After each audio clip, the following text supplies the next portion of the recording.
Today we'll be doing the integral from 0 to 1 of the square root of negative the natural log of x dx. And to start off, we can make a substitution.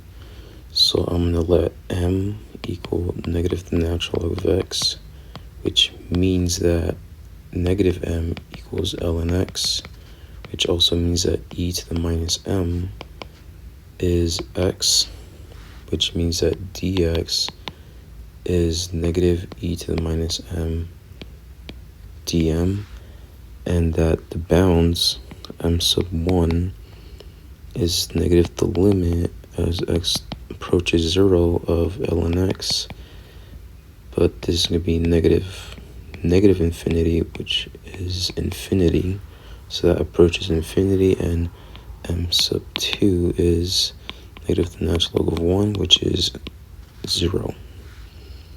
So this is going to equal the integral from infinity to 0 of the square root of m dx is going to be times negative e to the minus m dm. But because of that negative, we could rewrite this as the integral from 0 to infinity square root of m e to the minus m dm. And now rewrite this as the integral from 0 to infinity m to the 1/2 e to the minus m dm. And this looks eerily similar to the gamma function. So if we recall, the gamma of u is the integral from 0 to infinity m to the u minus 1 e to the minus m dm.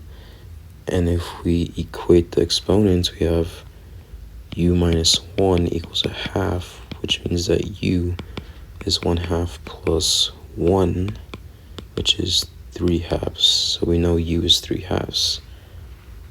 So we just have that the integral from 0 to 1 of the square root of minus the natural log of x dx just simplifies to gamma of 3/2. And we could rewrite this as gamma of 1 plus 1/2. We use the fact that gamma of 1 plus z is z gamma z.